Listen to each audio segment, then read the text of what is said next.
বন্ধুরা, আজ আপনাদের সাথে এমন একটা ডেজার্ট রেসিপি শেয়ার করছি যা খুবই সিম্পল আর ঝটপট বানিয়ে ফেলা যায়। তাই হঠাৎ গেস্ট এসে গেলেও এই ডেজার্ট আপনি অনায়াসে বানিয়ে ফেলতে পারবেন। আর এতটাই টেস্টি, যদি বাচ্চারা একবার খায় বারবার খাওয়ারও ডিমান্ড আসবে। আসুন বন্ধুরা, আমি পিয়ালি। আজ আমার পাকশালায় বানাচ্ছি শাহী টুকরা। আমি নিয়েছি 6 পিস হোয়াইট ব্রেড, আর ব্রেডের এই সাইডগুলো কেটে বাদ দিয়ে দিচ্ছি।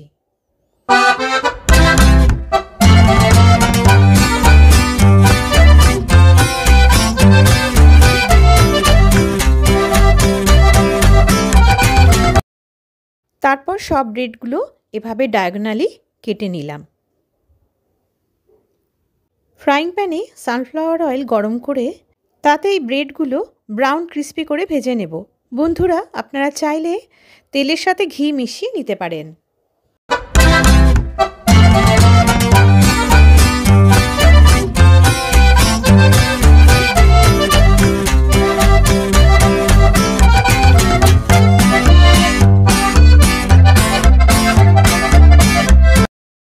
তারপর ভাজা হয়ে গেলে তুলে বাড়তি তেলটা যাতে টেনে নেয় তার জন্য টিস্যু পেপারে রেখে দিলাম।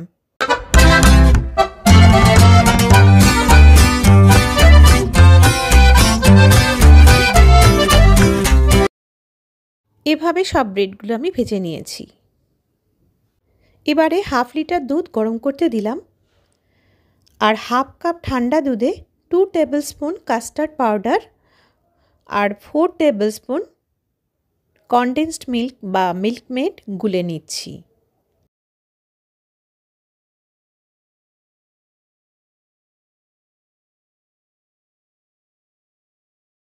ভালো করে মিশিয়ে নিলাম। তারপর ফুটন্ত দুধে প্রথমে একটু একটু করে এই মিশ্রণটা মেশাবো। মিশ্রণটা দেওয়ার সাথে সাথে দুধের সাথেও মেশাতে হবে, না হলে লাম্প হয়ে যাবে। এবারে আমি সব মিশ্রণটাই ঢেলে দিলাম। তারপরে বেশিক্ষণ ফোটাবো না, কয়েক সেকেন্ড ফুটিয়ে গ্যাসটা অফ করে দেব। এখন দিচ্ছি 1 টেবিল স্পুন চিনি। ওপর থেকে ছড়িয়ে দিলাম কিছু এলাচ গুঁড়ো। এখন গ্যাসটা আমি অফ করে দিয়েছি, কারণ দুধটা বেশি ঘন হবে না, এরকমই থাকবে। এখানে আমি হাফ কাপ চিনি আর হাফ কাপ জল দিয়ে ফুটিয়ে একটা সিরাপ তৈরি করে নিয়েছি। এখন এই ভাজা ব্রেডের টুকরোগুলো এই রসে ডুবিয়ে দুটো সাইড ভালো করে ভিজিয়ে নিয়ে যে পাত্রে ডেজার্টটা বানাবো তাতে সাজিয়ে নিচ্ছি। এইভাবে রসে ডুবিয়ে ব্রেডের টুকরোগুলো সাজিয়ে নিচ্ছি।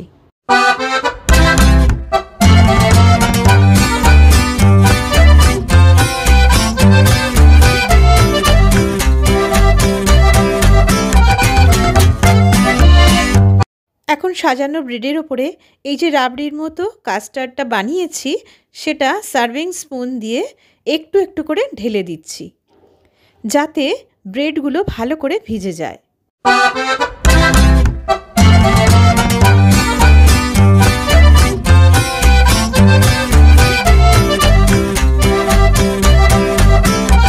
ওপর থেকে ছড়িয়ে দিচ্ছি ক্রাশ করা পিস্তা, কাজু আর আমন্ড।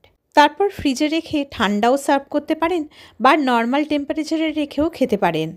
তবে যেভাবেই খান বন্ধুরা, আমি বলবো এত টেস্টি আর সিম্পল একটা ডেজার্ট যে যখন তখন বানানো যায় আর বারবার খাওয়া যায়। বানিয়ে জানাবেন কেমন লাগলো।